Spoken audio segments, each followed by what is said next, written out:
Assalamualaikum warahmatullahi wabarakatuh. Alhamdulillahirrahmanirrahim. Wassalatu wassalamu ala asrofil anbiya'i wal mursalin. Sayyidina wa maulana Muhammadin wa ala alihi wa sahbihi ajma'in amma ba'du. Eh, Selamat pagi teman-teman. Berjumpa lagi bersama mata kuliah riset MSDM. Ini kita sudah pertemuan ketiga. Alhamdulillah sudah berjalan 3 kali pertemuan. Namun saya mohon maaf karena pada pertemuan ini tidak bisa secara live di Zoom karena ada satu kesibukan, yaitu saya sedang ada pelatihan dasar CPNS. Jadi jadwalnya berbarengan dengan jadwal kuliah. Nah, sebagai antisipasinya maka saya membuat rekaman video seperti ini. Pembelajarannya sinkronus, tidak asinkronus, ya. Mungkin ada yang baru bergabung pada perkuliahan kali ini.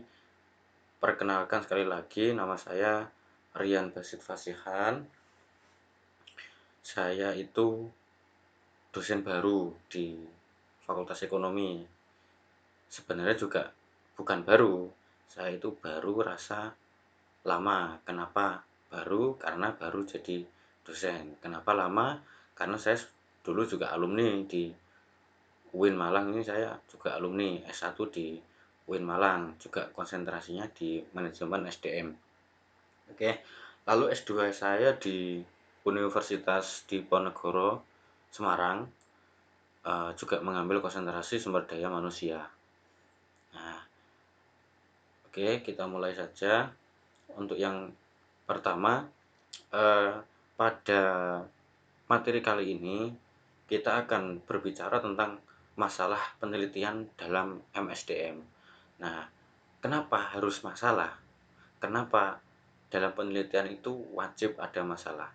Ya karena masalah yang ada di penelitian itu jantungnya dari penelitian ya masalah. Oke ya. Jadi penelitian berangkat dari permasalahan yang akan dicarikan solusinya. Ya, kalau saya bisa memberikan suatu ungkapan bahwa jangan melakukan penelitian jika tidak ada masalah, karena penelitian yang dilaksanakan itu akan sia-sia. Pertama sia-sia, yang kedua pasti nggak akan berjalan dengan semestinya. Sudah pasti itu karena tidak berangkat dari masalah. Oke. Bahkan Profesor Sugiono dari Universitas Gadjah Mada itu mengatakan, jika seorang peneliti sudah menemukan permasalahan pada penelitiannya, maka penelitian dia adalah sudah selesai 50%. Jadi sebagian dari penelitiannya sudah selesai. Bahkan belum apa-apa. Dia cuma menemukan masalahnya aja. Berarti dia sudah separuh perjalanan. Itu ungkapan dari Prof. Sugiono dari UGM. Oke, lalu kita masuk ke materi. Nah, seperti yang saya jelaskan tadi, mengapa harus ada masalah? Ya karena penting.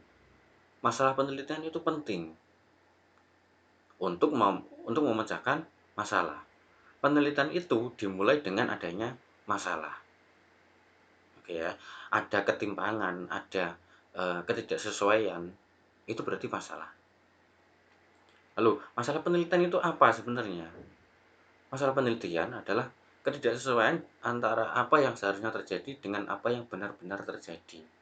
Misalnya, jika di tempat teman-teman itu dulu waktu PKL itu teman-teman melihat ada fenomena yang sebenarnya ini kok gitu, nggak seharusnya seperti itu. Misalnya seperti ini, eee, di tempat PKL teman-teman itu karyawannya bekerja tidak sesuai dengan job deskripsi. Nah, tidak sesuai dengan job desk-nya, seharusnya yang akuntan itu pelaporan keuangan dan lain-lain, tapi malah mengerjakan yang bukan ranahnya. Nah, itu kan namanya ketidaksesuaian. Nah, coba diteliti, apa yang terjadi di tempat PKL itu kok sehingga seperti itu ya? Apakah yang seharusnya yang ada di pos yang selain akuntan itu dia tidak bisa mumpuni untuk mengerjakan tugasnya? Nah, gitu kan. Itu namanya fenomena. Fenomena yang terjadi pada, perusahaan atau yang terjadi pada lapangan. Kalau kita dulu, mempelajari SDM 1 terus MSDM 2 itu pasti, eee, yang orang yang kalau bekerja tentang, posisinya di akuntan, ya berarti tugasnya di akuntan, pelaporan keuangan, sudah pasti. Tapi kok di tempat PKL saya kok, eee, akuntan kok anu ya, bekerja di pemasaran juga ya, atau desain produk juga ya. Nah, ini ada apa? Nah, itu ya, mungkin sampai sini paham ya, insya Allah ya, tentang masalah itu sendiri. Jadi, suatu penelitian itu hendaknya dilakukan dimulainya dengan adanya masalah. Oke. Terus yang kedua, kriteria permasalahan itu ada 2 sebenarnya. Yang pertama terdapat ketidaksesuaian antara kenyataan dengan pengalaman. Yang kedua, terdapat ketidaksesuaian antara apa yang direncanakan dengan kenyataan. Nah, ini sudah jelas. Tadi, pernah saya singgung bahwa ketidaksesuaian antara kenyataan dengan pengalaman. Ya, pengalaman saya dulu pas kuliah itu, eee, kalau pemimpinnya memotivasi karyawannya, pasti kinerja karyawannya bagus. Tetapi kok nggak berlaku ya di suatu perusahaan X misalnya. Ya ternyata, kinerja karyawannya masih biasa-biasa saja. Padahal sudah diwenehi insentif, sudah diberikan, gaji yang cukup, remunerasi yang, eee, diberikan remunerasi. Terus yang kedua, terdapat ketidaksesuaian antara apa yang direncanakan dengan kenyataan. Misalnya kalau di suatu penelitian itu pasti kan ada hipotesis ya. Nah, hipotesis itu adalah rencana yang akan, diramalkan seorang peneliti. Misalnya, ketika teman-teman sudah menyusun sebuah proposal skripsi, itu pasti di bab 2 kalau nggak salah itu, ada hipotesis penelitian. Nah, itu namanya peramalan. Jadi misalnya hipotesisnya, gaya kepemimpinan dapat mempengaruhi kinerja karyawan, hipotesis nomor 1. Nah, ternyata pada prakteknya, setelah, eee, sud ketika sudah penelitian sudah selesai, ternyata tidak tidak berpengaruh signifikan, bahkan tidak berpengaruh signifikan sama sekali. Itu kan berarti, tidak sesuai antara apa yang direncanakan dengan kenyataan. Oke ya. Oke, lanjut, penentuan masalah. Masalah itu juga merupakan sebuah titik tolak dari sebuah penentuan penentuan judul. Nah, makanya saya, tadi, eee, berkata bahwa, eee, ketika peneliti itu sudah menemukan masalah, maka dia sudah setengah perjalanan selesai menentukan penelitiannya. Nah, karena apa? Kalau sudah ada masalah, menentukan judul itu enak, menentukan teorinya itu enak, menentukan, keterbaruannya itu enak, maka sudah tinggal dipasang-pasang saja. Nah, ini, dalam hal ini kita berbicara tentang judul penelitian. Nah, makanya, suatu permasalahan itu ditemukan merupakan titik tolak dari sebuah penentuan judul penelitian, ya. Jadi modal awal untuk memunculkan judul penelitian itu karena kita sudah punya modalnya yaitu modalnya apa? Modalnya masalah itu. Oke. Lalu, masalah timbul itu karena adanya tantangan, kesangsian, kebingungan, halangan atau rintangan, celah atau gap antara fenomena atau peristiwa. Misalnya, eee, tantangan nih, kita ambil contoh satu tantangan. Nah, tantangannya, sumber daya manusia pada saat pandemi COVID-19 ini kira-kira seperti apa? Apakah sama sama seperti sebelum pandemi, cara kerjanya apakah seperti itu? Nah, sumber daya manusia yang ada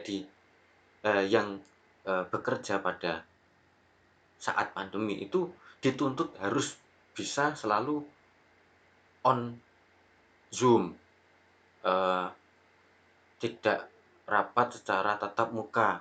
Nah, itu kan harus memiliki penyesuaian-penyesuaian. Nah, penyesuaian itu ada tantangan, seberapa siap sih sumber daya manusia itu menghadapi, sistem kerja yang seperti itu. Eee, ya, itu satu contohnya saja.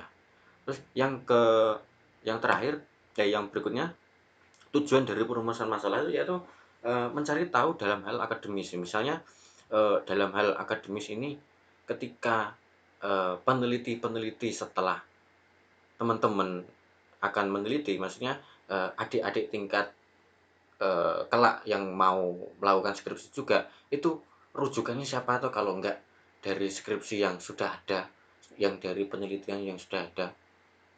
Nah, berarti mencari tahu itu bukan hanya mencari tahu saja, tapi kan, ada rujukannya, ada, dasarnya, yaitu nyambung ke yang kedua itu, meletakkan dasar bagi peneliti selanjutnya. Mmm, penelitian itu harus ada dasarnya kalau mau merujuk sesuatu. Bahkan dalam, Islam itu kalau kita mau mempelajari suatu ilmu agama harus tahu sanadnya, siapa yang membawa. Nah, kalau ujug-ujug ada teori X, teori Y, nah makanya, nggak bisa dipertanggungjawabkan, itu bahaya, gitu ya. Terus yang ketiga, memenuhi kebutuhan sosial. Nah, misalnya ini, di masyarakat luas, butuh sebuah solusi untuk mengatasi sebuah permasalahan pada sumber daya manusia. Nah, ketika, skripsi atau penelitian teman-teman ini menawarkan sesuatu untuk masyarakat tersebut, nah maka itu, suatu pemenuhan pada kebutuhan masyarakat atau sosial. Nah, berarti kan, skripsi atau penelitiannya itu berguna, ada manfaatnya, manfaati. Terus yang terakhir, menyediakan informasi yang bermanfaat. Nah, itu udah jelas ya, kalau informasi yang bermanfaat. Terus yang berikutnya, ciri-ciri masalah yang baik harus mempunyai visibilitas, yang diantaranya ada tersedia data dan metode, itu sudah mutlak, sudah harus ada. Masalah itu harus ada datanya dan metodenya, dapat dicari jawabannya. Masalah itu masalah itu wajib dicari solusinya atau jawabannya. Jika mengendap tidak ada jawabannya, maka ya masalahnya akan selesai, akan, eee, penelitiannya nggak selesai-selesai, gitu ya. Terdapat sumber yang jelas, ya oke jelas. Terus yang kedua, mempunyai kontribusi terhadap pengembangan ilmu pengetahuan. Nah, misalnya, eee, di penelitian sebelumnya ternyata, eee, generasi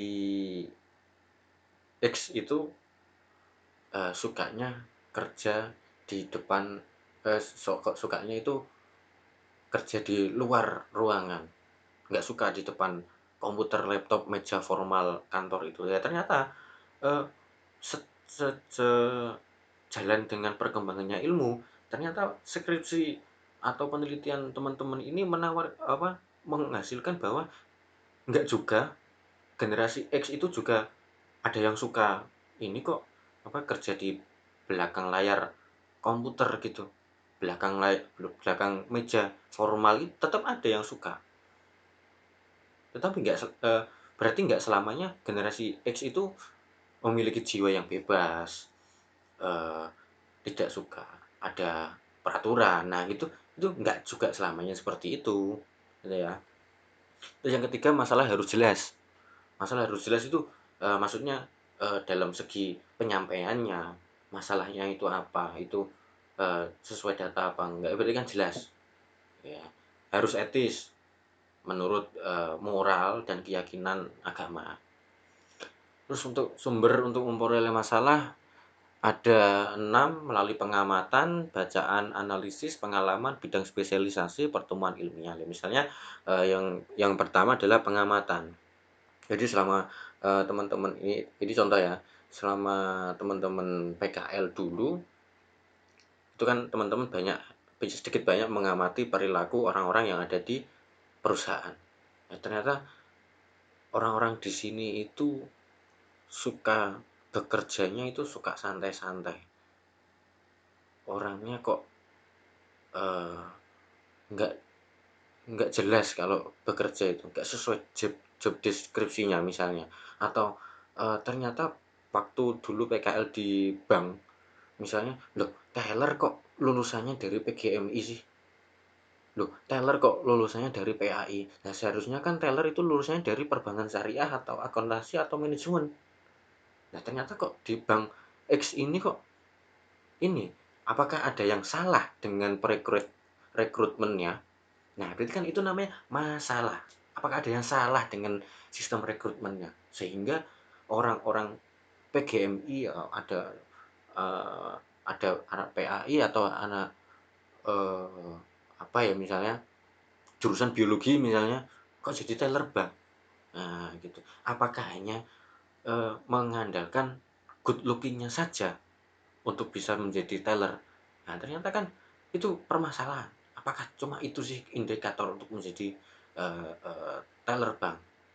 Oke. Terus yang kedua bacaan. Bacaan ya dari buku, laporan hasil penelitian, dari penelitian-penelitian sebelumnya maksudnya ya, dari tesis, disertasi, skripsi-skripsi yang dulu, lalu jurnal-jurnal penelitian. Oke ya, lanjut. Nanti bisa dibaca sendiri, misalnya ada yang belum difahami, silahkan ditanyakan melalui e-learning atau bisa langsung ke grup kelas saja. Kalau grup kelas kan enak, kita bisa, sharing diskusi dengan teman-teman yang lain. Mungkin teman-teman yang, lain bisa menambahkan atau memiliki gagasan-gagasannya. Ya, yang terakhir yang berikutnya, bentuk identifikasi masalah itu adalah bentuk pertanyaan nih, umum ya, rumusan diuraikan secara jelas merupakan dasar dari hipotesis. Nah, misalnya bentuk pertanyaan. Kalau, teman-teman bisa membaca di skripsi-skripsi itu, pasti kan di perumusan masalahnya itu me berbentuk dengan pertanyaan. Misalnya, apakah apakah gaya kepemimpinan dapat mempengaruhi kinerja? Nah, itu kan rumusan masalah. Oke. Apakah, eee, ada apakah hubungan antara, tingkat pendidikan dengan loyalitas? Itu salah satu contohnya. Pertimbangan memilih masalah yang diteliti mungkin, eee, juga bisa dibaca karena ini, eee, kalau materi masalah penelitian itu kita nggak banyak membaca seperti ini ya, kita langsung praktek saja. Habis ini kita, praktek, terus yang kesimpulan dalam menyusun masalah ya wis jelas nanti dibaca sendiri. Oke, nah makanya, seperti yang saya katakan, kita harus praktek itu, kita, benar-benar untuk menyusun sebuah judul. Nah, makanya saya, beri tugas ini, saya minta satu orang, semuanya ya, maksudnya satu orang satu judul maksudnya ya, membuat satu judul penelitian dengan variabel yang Anda kuasai. Variabel itu gaya kepemimpinan, lalu mmm, transformational leadership, terus burnout, organizational citizenship behavior, OCB, itu silahkan. Tapi saya minta minimal ada 3 variabel. Oke, saya edit bentar. Menguasai